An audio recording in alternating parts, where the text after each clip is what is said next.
Assalamualaikum warahmatullahi wabarakatuh. Saya Sahada dari Prodi S1 Kesehatan Masyarakat NIM 2011102413201. Filsafat Pancasila yaitu tinjauan nilai atau kebenaran yang dijadikan pandangan hidup dasar negara. Dasar pokok ajaran: 1. Ketuhanan Yang Maha Esa. 2. Budi nurani manusia. 3. Kebenaran, keadilan bagi bangsa Indonesia. Pandangan falsafah ini: 1.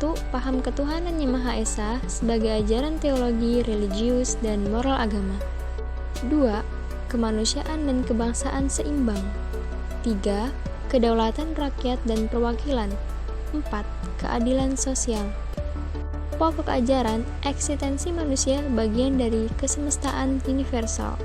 Falsafah Pancasila ini ada 3 bidang, yaitu ontologi, epistemologi, dan aksiologi. Dalam bidang ontologi, menurut Aristoteles, adalah ilmu yang menyelidiki hakikat sesuatu tentang ada atau keberadaan. Ontologi juga dikenal dengan ilmu tentang keberadaan sesuatu secara nyata, faktual, dan konkret. Bidang ontologi menyelidiki tentang makna yang ada, eksistensi dan keberadaan manusia, benda, alam semesta, kosmologi.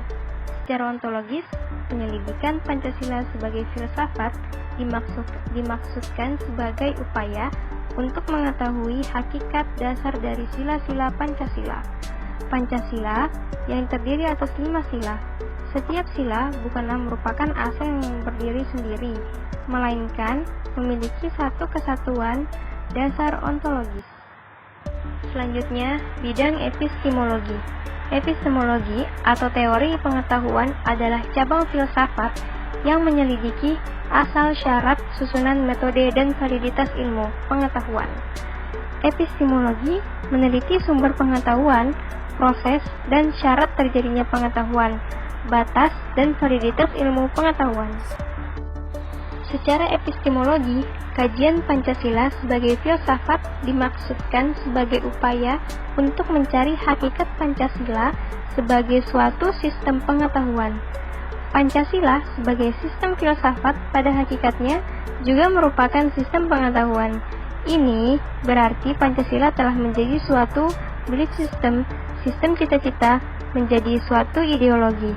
Oleh karena itu, Pancasila harus memiliki unsur rasionalitas, terutama dalam kedudukan sebagai sistem pengetahuan.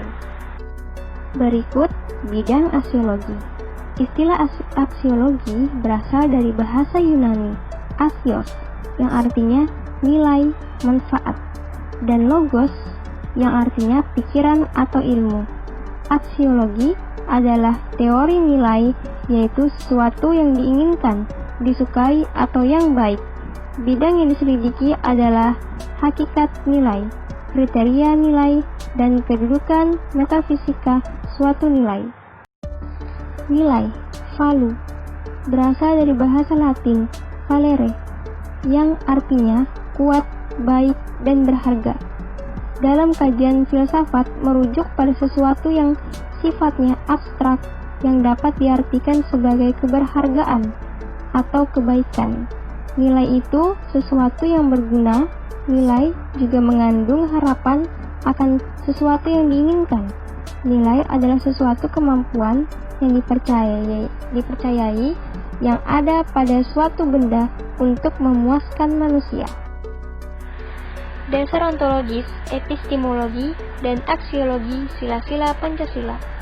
Kesatuan sila-sila Pancasila pada hakikatnya bukanlah hanya merupakan kesatuan yang bersifat formalogis saja, namun juga meliputi kesatuan dasar ontologis, dasar epistemologis, serta aksiologis dari sila-sila Pancasila. Sebagaimana dijelaskan, bahwa kesatuan sila-sila Pancasila adalah bersifat hierarkis dan mempunyai bentuk piramidal, digunakan untuk menggambarkan hubungan kesatuan sila-sila Pancasila itu dalam arti formalogis. Selain kesatuan sila-sila Pancasila itu hierarkis dalam hal kuantitas, juga dalam hal isi sifatnya, yaitu menyangkut makna serta hakikat sila-sila Pancasila. Kesatuan yang demikian ini merupakan meliputi kesatuan dalam hal dasar ontologis, epistemologi, serta aksiologi dalam sila-sila Pancasila. Secara filosofis, Pancasila sebagai suatu kesatuan sistem filsafat memiliki dasar ontologis, dasar epistemologi, serta dasar aksiologis sendiri yang berbeda dengan sistem filsafat lainnya, misal materialisme, liberalisme, pragmatisme, komunisme, idealisme, dan lain paham filsafat dunia. Dalam filsafat ada 3 tingkatan nilai, yakni 1. Instrumental, yang berbentuk norma sosial dan hukum. 2. Praksis, nilai yang kita laksanakan dalam realitanya. 3. Nilai dasar, asas-asas yang kita terima sebagai dalil yang bersifat mutlak.